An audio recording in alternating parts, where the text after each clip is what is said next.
redeeming, sanctifying. Amen. Please be seated.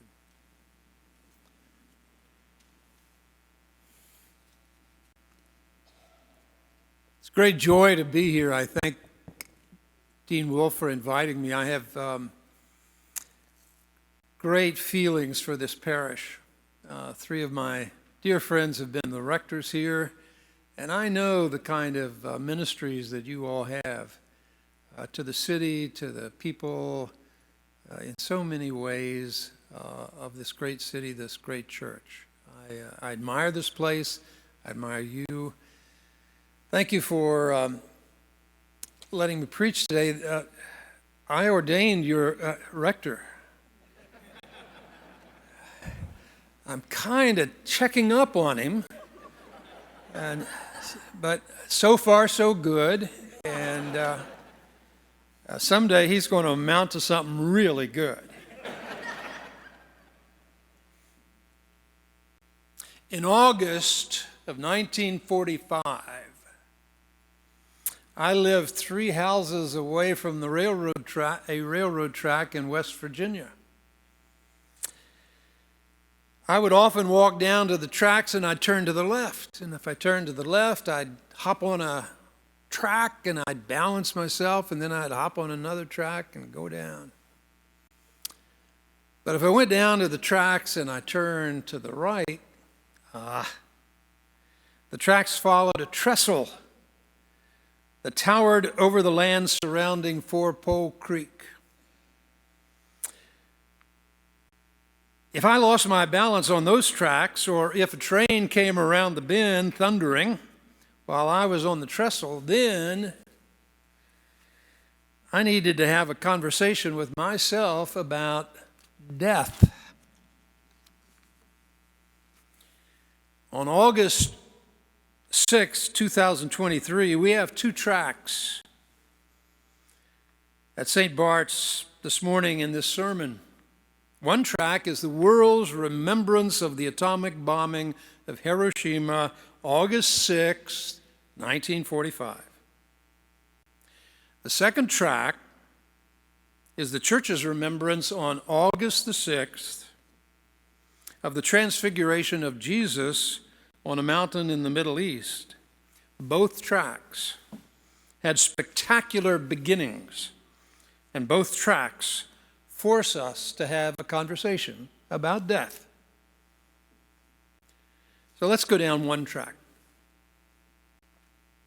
Here is what one eyewitness said, or he wrote, when he saw the first atomic bomb test blast in the summer of 1945. Quote, "The whole country was lightened by a searing light, with the intensity many times that of the noonday sun.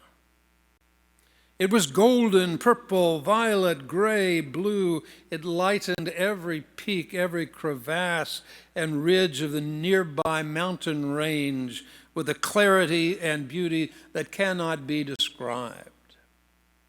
End of quote. For the atomic bomb.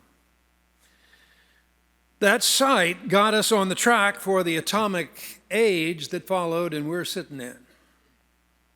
Now let's go farther down the atomic age track till today and have a conversation about death. For 78 years, we have tried to find our balance on the track between having the bomb of, quote, beauty that cannot be described, end of quote, and protecting all life on this planet Earth. On the one hand, we have balanced treaties and diligent safeguards, and on the other hand, the number of countries with these weapons continues to expand, and the destructive potential of these weapons multiplies. Well, let's balance on this track for just a minute longer. This past year, scientists from around the world, according to the Bulletin of Atomic Scientists, tried to measure what would result if the United States and Russia engaged in a nuclear war today? How many of us would die in the first 24 hours? The answer, 360 million people. But that's not the worst part. Using climate models of what would happen next, it's always what happens next. These scientists estimated that within 2 years after that war, there might be about 5.5 billion people who would die in the resulting climate apocalypse. That is why we are praying a nuclear prayer at St. Bart's today, and why we are forced to have a conversation about death, not only ours, but the earth, the planet, in our atomic age. Now, let's get off that track and jump over to the other track. The Transfiguration of Jesus, a 2,000-year-old story, puts us on this track. And it too begins with a wildly spectacular picture. Up on a mountain, 3 disciples look at Jesus, and suddenly he becomes luminous.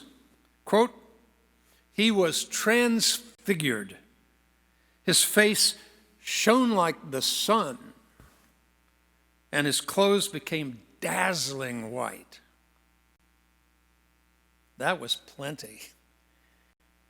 But there was more. 2 people from the ancient past appeared up on that mountain. There was Moses, who had been dead for 1,400 years. There was Elijah, who had been dead for 900 years. And they were talking to Jesus while Jesus was praying. What? But there was more. Suddenly, a cloud overshadowed them, and God spoke. And they heard. The lesson that was read a minute ago was from somebody, one of those 3 who was there and heard God speak. Talked about glory, talked about majesty. He said, I was there. What did Jesus and Moses and Elijah talk about at that moment of utter radiance? They had a conversation about death. Why? Because they knew that in a few months, this radiant Jesus on a mountain would soon be on a cross, stripped naked in public, flogged, nailed, speared, and his dead body in a cave would require sweet-smelling spices. He was entering the rapids. Transfiguration would turn quickly from majesty to tragedy, so the time was right for a conversation about death among the custodians of the divine, Moses, Elijah, and Jesus. And those 3, Peter, James, and John, listened to Moses, Elijah, and Jesus talking. Today, the tracks of Hiroshima and Transfiguration, as all tracks do, seem to, if you look at them far enough away, they seem to merge. In this case, they merge at a deep conversation about death. Elijah and Moses and Jesus had a similar conversation as the one captured in the recent Oppenheimer movie. Same conversation. Oppenheimer, who embraced to himself the Bhagavad Gita description, now I am become death, the destroyer of the world. The destroyer of the world. And why not? atomic age conversation, we talk about one bomb and some deaths, then many bombs and incalculable deaths, and finally all the bombs and annihilation. Then what? That's the question. Then what? That's the question that Moses was dealing with, and Oppenheimer was dealing with, and you and I are dealing with, and the whole world is dealing with. For us, on August the 6th, the question is, what's next? Where does this all lead to? What's the last word? Today, that same conversation goes on with Putin in Russia and Lukashenko in Belarus and Biden in America, a conversation about death. How about dropping a few tactical weapons in Ukraine? How about a nuclear response in Belarus, then in Europe, and then in Russia, and then in America, and on till all is gone? Of all the species that have existed on the earth since the beginning of the earth, 99.9% of all the species are now extinct. And we are playing Russian roulette with our bombs for no good reason, gambling that the human species might become extinct. Or maybe not, but maybe. What then? On August 6, 1945, human life on this planet was given an expiration date. We are no longer the permanent masters of our fate. We are temporary tenders of a small earth garden. This planet is not a bottomless boon for our exploitation. Earth is the first, last, and only chance of sustaining human life on the little planet floating around in a vast universe. So here we are. On August 6, 2023, we have followed far down the tracks of Hiroshima, Transfiguration. The wonderful thing about Transfiguration is that it provides anyone who is faithfully curious a hopeful glimpse of what's next. Just like on that mountain. A hopeful glimpse of what's next. Though the earth can be heated, abnormally cooled, excruciatingly polluted, excessively, yet the sight of a crucified earth is the beginning of a radically transformed new creation. A transfigured earth awaits to be born. Its unimaginable and wondrous dimensions beckon to us today. We can work for this transformation, this transfiguration. It happened first in a colloquial manner on a mountain, and at last it can happen to the planet Earth in a cosmic manner among the stars and all the planets. Who gets the last word? What is the last word?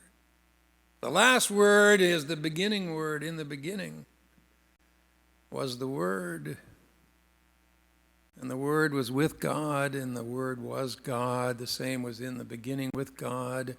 All things were created by Him, and without Him was not anything created that was created. And the Word became flesh and dwelt among us, full of truth and glory. And no crucifixion can stop it. There will be a new creation. There will be a new creation. There is a what's next. Up on a mountain, 3 disciples looked at Jesus, and all of a sudden he was luminous. Quote, he was transfigured. His face shone like the sun, and his clothes became dazzling white. Suddenly, a cloud overshadowed them, and God spoke.